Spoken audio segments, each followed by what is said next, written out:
Hi friends, அனைவருக்கும் வணக்கம். இது உங்கள் எஜுகேஷன் அப்டேட்ஸ் யூடியூப் சேனல். இன்றைக்கி என்ன அப்டேட்ஸ்னு பார்த்தீங்க அப்படின்னா, நிறையா அண்ணா யூனிவர்சிட்டி ஸ்டூடெண்ட்ஸுக்கு கொஞ்சம் டவுட் வந்திருக்கு. சார், ஓப்பன் புக் எக்ஸாமில் நம்ம ஈஸியாக பாஸ் ஆகிடலாமா இல்லை கஷ்டமாக இருக்குமா அப்படின்னு சொல்லிட்டு. ஸோ அதை பற்றி பார்க்க போகிறது தான் இன்றைக்கி உண்டான அப்டேட் உங்களுக்கு. அது என்ன அப்படின்றத நம்ம பார்க்கலாம். ஸோ என்னோடய பாயிண்ட் ஆஃப் வியூவில் ஓப்பன் புக் எக்ஸாம் இன்றைக்குள்ள ஸ்டூடெண்ட்ஸ்க்கு ஈஸியாக இருக்குமா அப்படின்னு பார்த்தீங்க அப்படின்னா கொஞ்சம் கஷ்டம் தான் இருக்கும். ஏன் அப்படின்னு சொல்லி பார்த்தீங்க அப்படின்னா, இன்றைக்கி நிறையா ஸ்டூடெண்ட்ஸு ஃபாலோ பண்ணுறதே லோக்கல் ஆதர் புக்கு தான். யாரும் அண்ணா யூனிவர்சிட்டி சொல்கிற டெக்ஸ்ட் புக்கையோ இல்லை ரெஃபரன்ஸ் புக்கையோ யாரும் ஃபாலோ பண்ணுறதில்ல. அதனால தான் நான் சொல்கிறேன் கொஞ்சம் கஷ்டம் அப்படின்னு சொல்கிறேன். ஸோ அதை எப்படி ஓவர் கம் பண்ணி எப்படி பாஸ் ஆகிறது அப்படின்றத பார்க்குறது தான் இந்த வீடியோ உங்களுக்கு நான் போட்டிருக்கேன் நான். ஸோ ஸ்கிப் பண்ணாமல் பாருங்கள். இப்போ என்ன அப்படின்னா, அண்ணா யூனிவர்சிட்டி எல்லா சப்ஜெக்ட்டுக்குள்ளேயும் சிலபஸில் எல்லா சப்ஜெக்ட்டுக்குள்ளேயும் டெக்ஸ்ட் புக்கு ரெஃபரன்ஸ் புக் கொடுத்துருக்காங்க. அந்த எல்லா புக்குமே நீங்கள் படிக்கணும்னு அவசியம் கிடையாது. அதிலிருந்து தான் உங்களுக்கு சிலபஸை ஃப்ரேம் பண்ணியிருக்காங்க. அதனால் நீங்கள் யாருமே அந்த புக்கை எடுத்து படிச்சிருக்க மாட்டீங்க. ஒன்று லோக்கல் ஆத்தர் புக்கை வாங்கியிருப்பீங்க. அந்த லோக்கல் ஆத்தர் புக்கு 5 யூனிட்டை மட்டும் கரெக்டாக கவர் பண்ணும். அப்படி இல்லாட்டி ஸ்டாஃபு கொடுக்குற நோட்ஸை வாங்கி படிச்சிருப்பீங்க. ஸோ அதெல்லாம் தப்பு கிடையாது. ஆனால் இன்றைக்கி ஓப்பன் புக் எக்ஸாம் அப்படின்ற வரும்போது தான் நம்ம கொஞ்சம் யோசிக்க வேண்டியது இருக்குது. ஸ்டாஃப் கொடுத்த நோட்ஸ் ஃபாலோ பண்ணால் பாஸ் பண்ணிடலாமா, இல்லை லோக்கல் ஆத்தர் புக்கை வச்சா பாஸ் பண்ணிடலாமா அப்படின்னு. ஸோ அண்ணா யூனிவர்சிட்டி அவங்க செட் பண்ணுற கொஸ்டின் எல்லாமே அவங்க டெக்ஸ்ட் புக்கு அவங்க ரெஃபரன்ஸ் புக்கு எதை கொடுத்துருக்காங்களோ அதை பேஸ் பண்ணி தான் அவங்க கொஸ்டின் செட் பண்ணுறாங்க.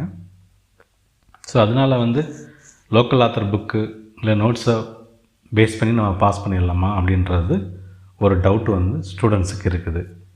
அது எப்படி நம்ம சால்வ் பண்ணி எப்படி நம்ம இந்த ஓப்பன் புக் எக்ஸாம் அட்டன் பண்ணி பாஸ் பண்ண போகிறோம் அப்படின்றதுக்காண்டி தான் ஒரு சில டிப்ஸ் இங்கே கொடுத்துருக்கேன்.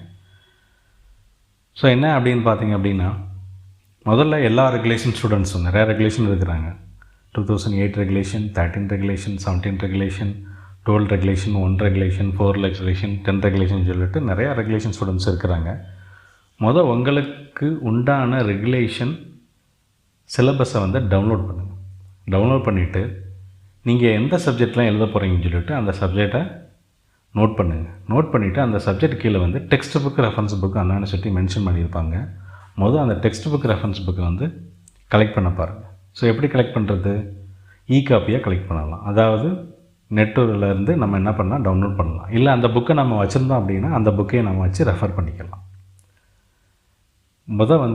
மெட்டீரியல்ஸ் கேதர் பண்ணிக்கலாம். கேதர் பண்ண பிறகு நீங்கள் எழுதக்கூடிய சப்ஜெக்ட் கீழே டெக்ஸ்ட் புக்கும் ரெஃபரன்ஸ் புக்கும் கொடுத்துருப்பாங்க. அந்த புக்கில் உள்ள டாபிக்ஸ் எந்தெந்த பேஜில் இருக்குது, எந்த புக்கில் இருக்குது, அதாவது டெக்ஸ்ட் புக்கா அல்லது ரெஃபரன்ஸ் புக்கில் இருக்கா அப்படின்னு சொல்லிட்டு அதை மார்க் பண்ணி வைங்க. மார்க் பண்ணி வச்சுக்கிட்டுங்க. அடுத்து என்ன பண்ணுறீங்க அப்படின்னா, past 5 to 8 years previous Anna University கொஸ்டினை கலெக்ட் பண்ணுங்கள். இதுவும் நெட்டில் கிடைக்கிது. நீங்கள் டவுன்லோட் பண்ணிங்கன்னா கிடைக்கிது. ஒரு சில வெப்சைட்டில் வித் சால்வ்டு ஆன்சர்ஸோடு அவங்க போட்டிருக்காங்க. கொஸ்டின் ஆன்சர்ஸோடு போட்டிருக்காங்க. நீங்கள் கொஞ்சம் அதை டவுன்லோட் பண்ண பாருங்கள். ஸோ மினிமம் 5 years, மேக்ஸிமம் ஒரு 8 years யூனிவர்சிட்டி கொஸ்டின் பேப்பர் எடுங்க. ஆனால் யூனிவர்சிட்டி கொஸ்டினை கலெக்ட் பண்ணுங்கள். இதுவும் நெட்டில் கிடைக்கிது. நீங்கள் டவுன்லோட் பண்ணிங்கன்னா கிடைக்கிது.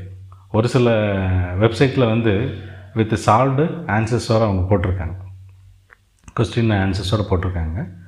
நீங்கள் கொஞ்சம் அதை டவுன்லோட் பண்ண பாருங்கள். ஸோ மினிமம் 5 years, மேக்ஸிமம் ஒரு 8 years யூனிவர்சிட்டி கொஸ்டின் பேப்பர் எடுங்க. அதில் ரிப்பீட்டடாக வரக்கூடிய கொஸ்டினை மட்டும் தனியாக நோட் பண்ணி வைங்க. அதுக்கப்புறம் ஒரு சில கொஸ்டின் ஒரு தடவை வந்திருக்கலாம், இல்லை 2 தடவை வந்திருக்கலாம், அதுவும் தனியாக எடுத்து வைங்க.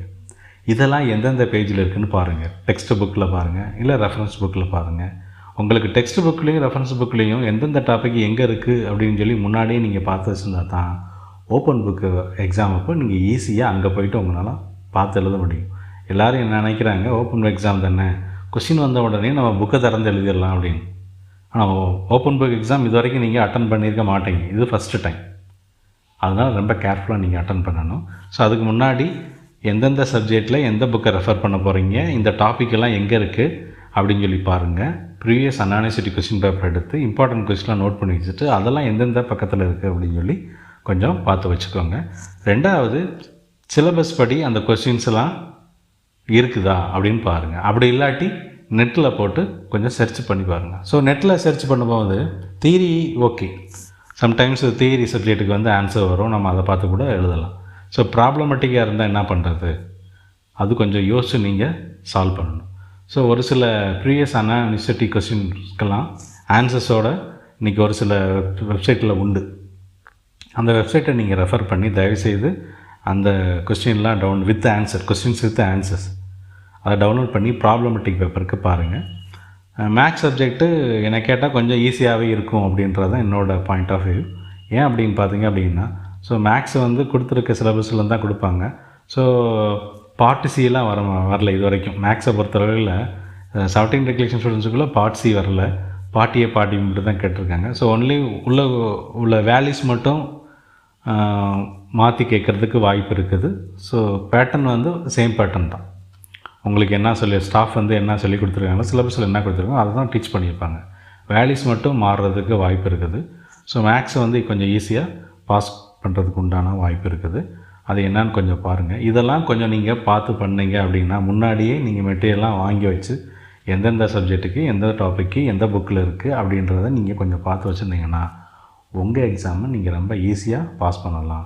ஸோ இந்த வீடியோ வந்து உங்களுக்கு தேவையான இன்ஃபர்மேஷனை கொடுத்துருக்கும் அப்படின்றது என்னோட விருப்பமாக இருக்குது. ஸோ இந்த வீடியோவை மற்ற உங்கள் ஃப்ரெண்ட்ஸு ஸ்டூடெண்ட்ஸுக்கும் கொஞ்சம் ஷேர் பண்ணிங்க அப்படின்னா அவங்களும் இதில் உண்டான இன்ஃபர்மேஷன் வந்து அவங்க வாங்கி யூஸ் பண்ணிக்கிறாங்க. ஸோ தயவுசெய்து இந்த வீடியோவை மற்றவங்க கொடுங்க. ஸோ என்னோடய விருப்பம் எல்லோரும் நல்லா எக்ஸாம் எழுதி நல்ல மார்க் வாங்கணும் அப்படின்றது தான். ஸோ பாஸ் பண்ணுறது வேறு விஷயம், நல்ல மார்க் வாங்கணும் அப்படின்றது தான் நம்மளோட எய்மாக இருக்கணும். ஸோ இந்த வீடியோ உங்களுக்கு பிடிச்சிருக்குன்னு நினைக்கிறேன். ஸோ லைக் பண்ணுங்கள், ஷேர் பண்ணுங்கள், சப்ஸ்கிரைப் பண்ணுங்கள், பக்கத்திலே வர பெல் பட்டனையும் அமுக்குங்க. அதனால் அது திரும்பவும் என்னோடய வீடியோ வரும்போது உங்களுக்கு வந்து அது நோட்டிஃபை ஆகும். ஓகே ஃப்ரெண்ட்ஸ், தேங்க்ஸ் ஃபார் வாட்சிங் மை சேனல். தேங்க்யூ.